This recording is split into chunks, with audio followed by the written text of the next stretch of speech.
There is one tool that you absolutely must have if you're living with the effects of trauma. In this video, I am going to share that tool with you along with my process that I personally use when I'm feeling triggered, anxious, or upset. Hi, my name is Valerie. I am an energy healer and a spiritual coach, and I help people who are living with the effects of trauma to transform their lives from surviving to thriving. I myself have CPTSD and have made that transition, and it's my passion and pleasure to share what I've learned with other people, so maybe your journey will be a little bit easier. So, what is this number one must-have tool? It is grounding. What is grounding? Well, you may have heard of it, maybe not. There's a lot of different interpretations, but in my mind, there's kind of three parts to it. There's the physical aspect, the mental aspect, and the spiritual aspect. And in order to be grounding most effectively, you want to bring in all three of those aspects into one simple practice that it will be the most effective and useful for you. And I'll share with you at the end of the video my personal process and how I go through that and how I use it. So what is grounding? You may have heard of it. Sometimes people call it earthing. It was really trendy and fatty about maybe 10, 15 years ago. For myself, that was at the beginning of, very, very beginning, first inklings of my spiritual awakening. And there was a book called Born to Run. And it was all about how running is very, very natural for human beings evolution-wise. But that how we were evolved to run in our bare feet. And it started this kind of a barefoot running craze. Even though I'm not a runner and I'm not athletic, I even got into it for a while myself because I felt so validated in something that I just kind of felt instinctively my entire life, is that I feel better when I'm barefoot, and especially if I'm barefoot outside.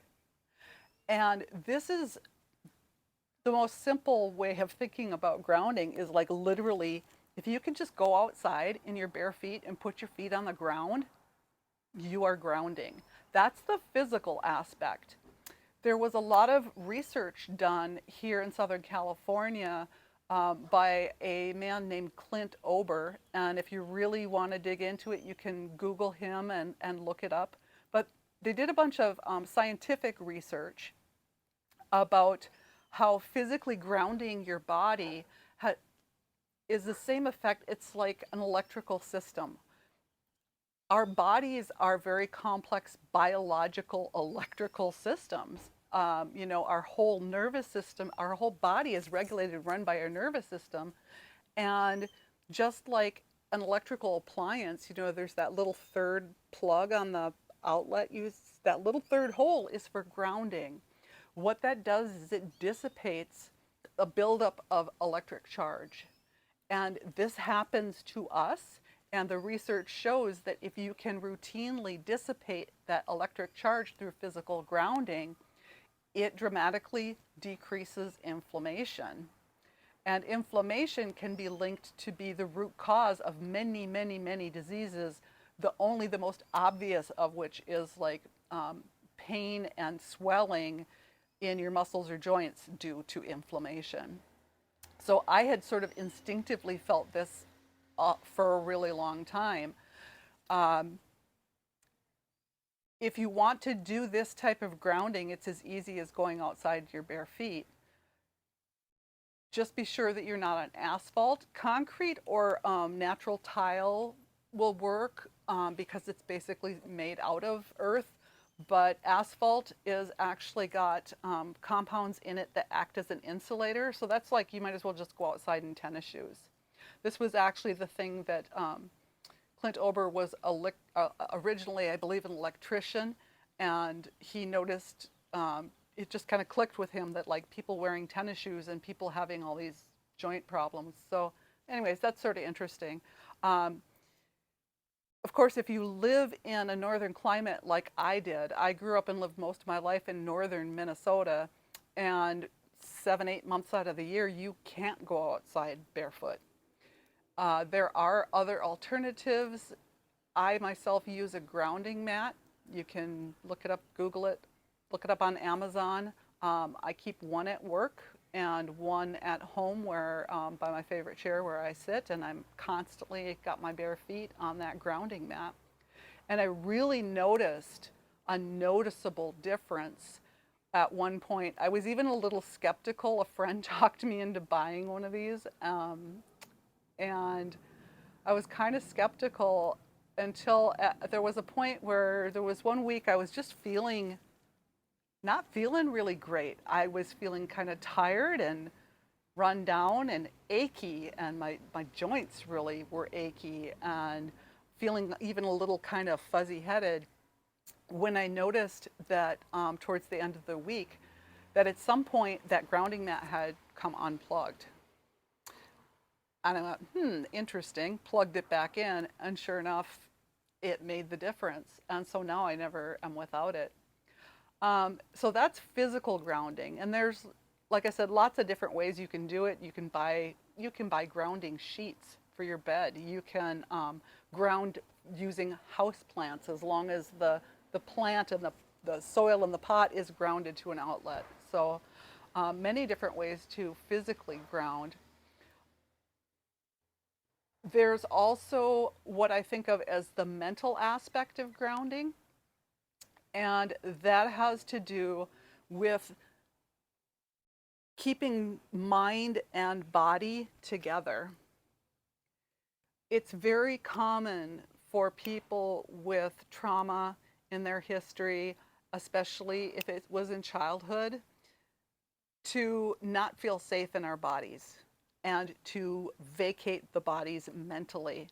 It's a well-known psychological phenomenon called dissociation, where you separate the mind from the body. You just kind of go elsewhere, and whatever's happening in the here and now in the body is cut off from your mind.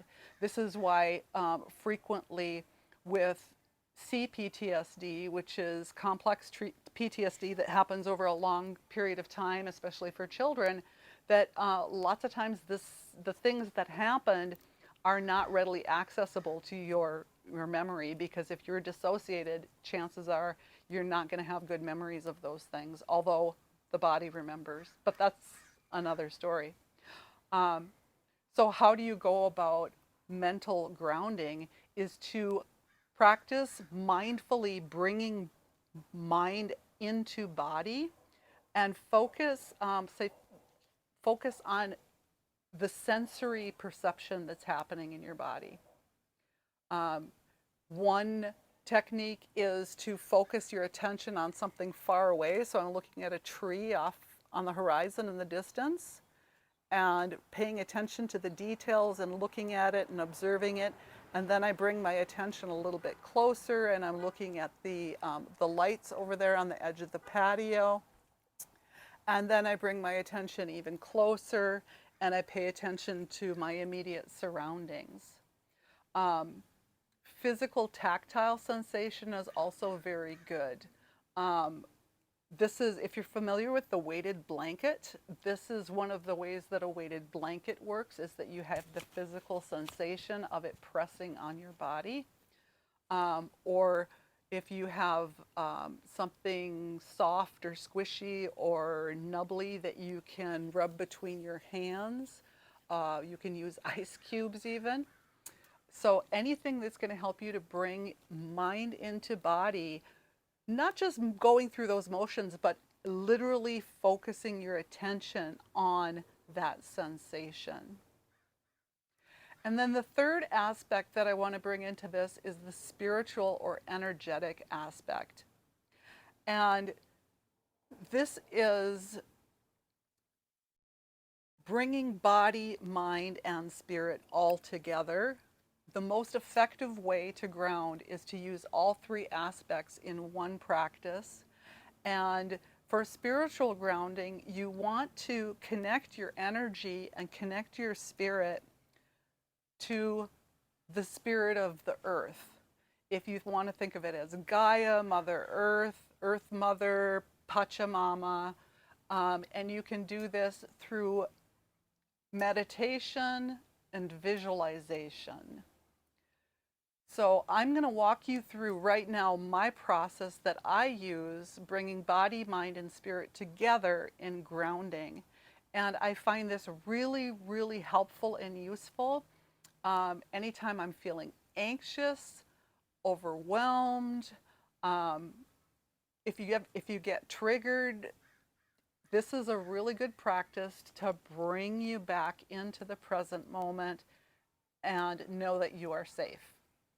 So I'm going to take my glasses off because I just always feel better with my glasses off when I'm trying to meditate.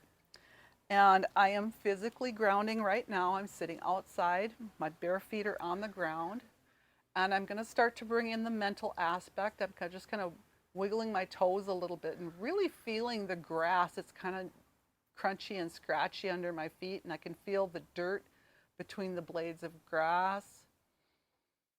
And I'm going to start to do some relaxed breathing, and I'm going to consciously relax my body and let my shoulders drop down and get comfortable in my seat. And I'm now going to focus on my hearing. I can hear the wind in the trees a little bit and some birds.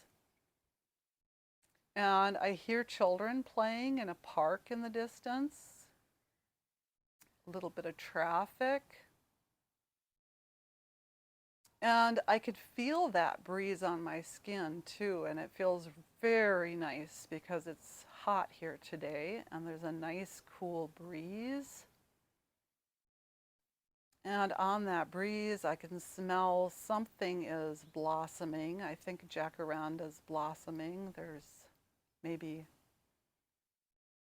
some roses in the garden. I can hear an insect buzzing by. And so I can feel and I can hear and I can smell. And I can feel the breath going in and out of my body as my chest rises and falls. And now I'm going to bring in that third aspect of spirit. And I'm going to look with my eyes at the back of my eyelids, bringing in that sense. And because I'm outside, I see a little bit of a red blue colors. And this is my consciousness right now is focused in the center of my head right behind my eyelids. But I can move that consciousness, and so as I breathe in, I'm going to let that consciousness move back into the center of my head. You can picture it like a ball of light. Visualizing really is helpful. If you picture this ball of light now as I breathe in, picture it going down through my neck and down through my shoulders and into my chest. And continuing to take some nice leisurely breaths and allowing my attention, my focus to go lower, down through the solar plexus,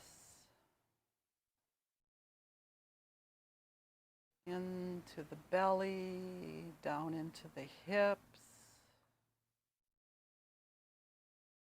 sinking lower down through my legs, through the thighs and the knees and the calves,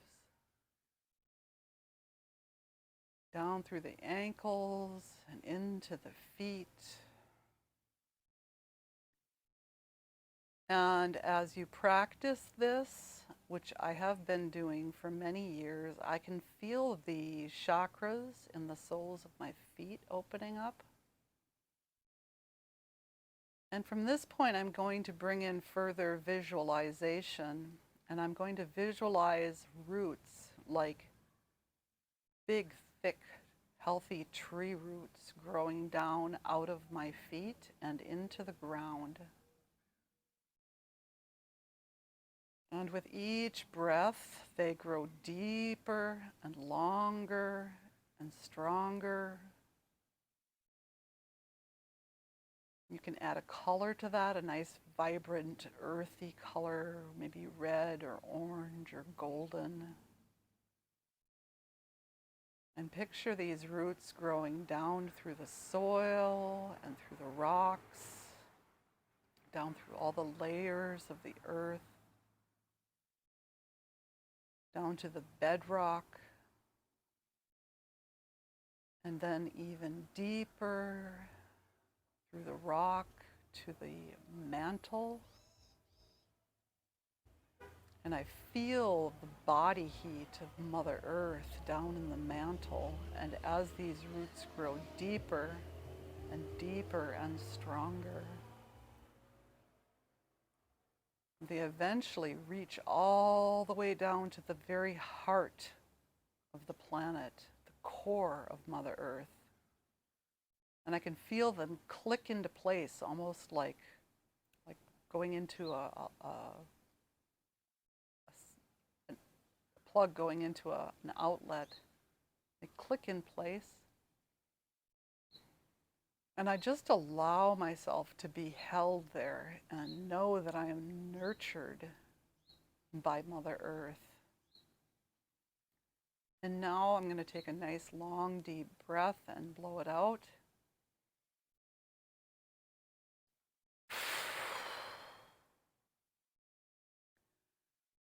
And now with each exhale, I just picture any negative energy, any anxiety or fear or triggers or trauma just being released down through my body, through these roots, down into Mother Earth.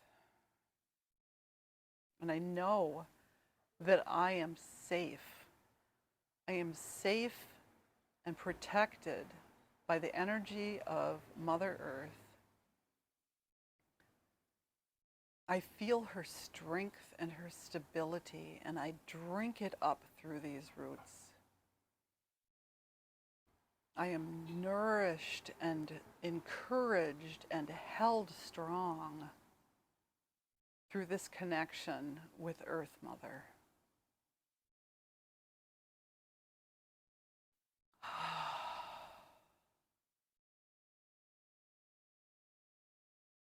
And so that is one more thing that I want to share with you, one more message before I close. And that is, if you're survived, if you're living with the effects of trauma, you've survived trauma, you are strong. You made it through that, and you are safe here and now in your body. You're held by the embracing strength and stability and nourishment of Mother Earth. And you can practice this anywhere, anytime. If you can't go outside in your bare feet, if you can't do the physical grounding, you can always do the mental and the spiritual grounding. The more you can incorporate the different parts, the more effective it is. But anytime you're feeling stressed, overwhelmed, anxious, fearful, triggered, try this practice. I hope you find it helpful. If this video was good for you, I hope you will like it. Hit subscribe, and if you click on the bell, you get notifications every time I post a new video, which is once a week. And if you're interested in finding out more about me, I share more of my personal story and my journey and some of the tools that I use in my website, which is posted in the description. So if you're interested in finding out more about that, or about working with me for energy healing, spiritual healing, or one-on-one coaching, get a hold of me. I'd love to hear from you, and I'd love to see your comments. Let me know if there's something you'd like to see in future videos. Until then, I will see you next week. Peace. Namaste.